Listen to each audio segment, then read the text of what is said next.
Jessie was ecstatic with the love she received, her joy uncontainable. However, the truth of her husband's past might dampen her happiness.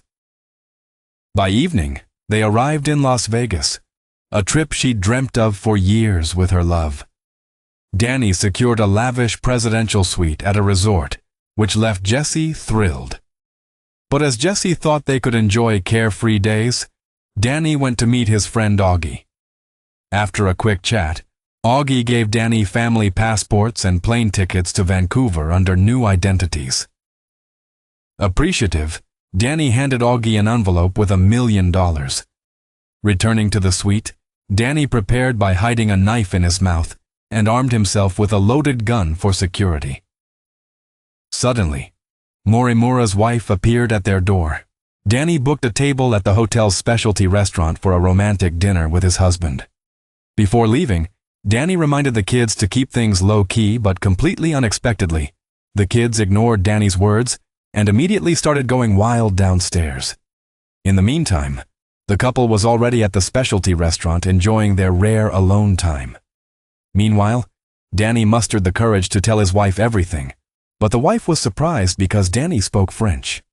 As soon as their dinner ended, they hurried back to their room to find the kids already asleep. Anxious, Jessie set the mood by adjusting the lighting through the hotel's smart system, and then played a song, waiting for her husband to receive the signal and return to the room to join her in trying out new things. Hearing the gunshot shocked Jessie, leaving him dazed, pondering how this could happen when Christmas hadn't even arrived yet. Danny was searching for the two assassins and quickly took down the operative with a white turban on the floor.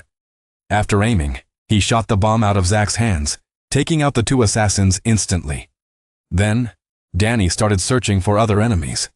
Unexpectedly, another assassin grabbed his wife, thrusting her into a live hostage situation.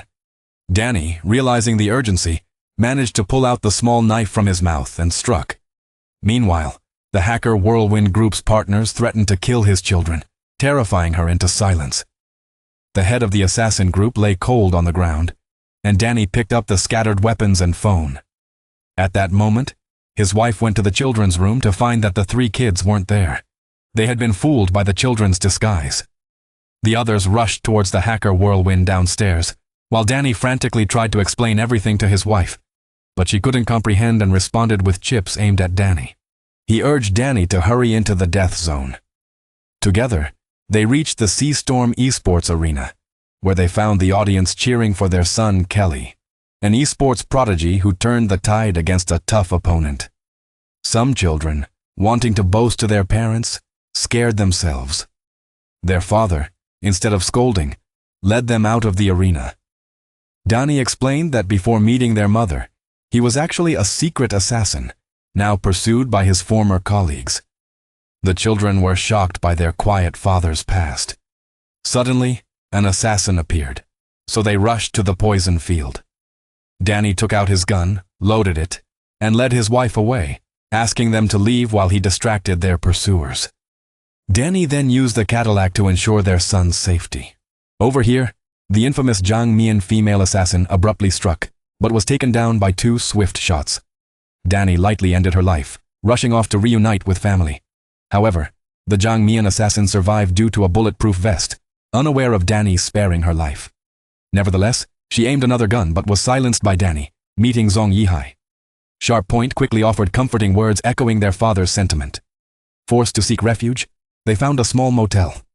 There, Danny recounted his past to family, revealing his real name was Sean. His mother died when he was 4, and his father was violent, compelling him into a tough life. These experiences, coupled with his physical capabilities, led him to don a green beret as a special forces soldier. During this time, McCaffrey, an elder fellow, mentored him before joining a special organization. Including this journey, he has neutralized 43 individuals, some legally justified.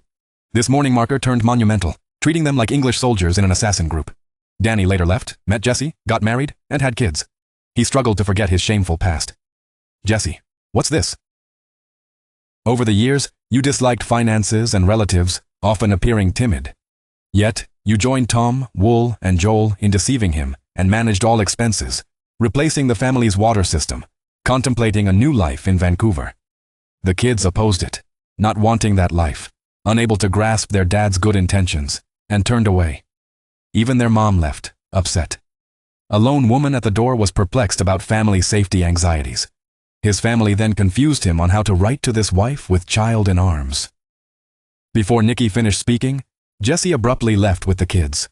They quickly reached a clearing where a friend, Nicky, surprisingly welcomed them despite not being close. They joined the team, and Jesse, puzzled, asked why. Nicky recounted a story about being with a man for years, who suddenly left. A year later, she found him married to someone unlike her. Through chatting, Jesse realized Nicky was describing herself. She swiftly took him to the chessboard. But don't lose your grip.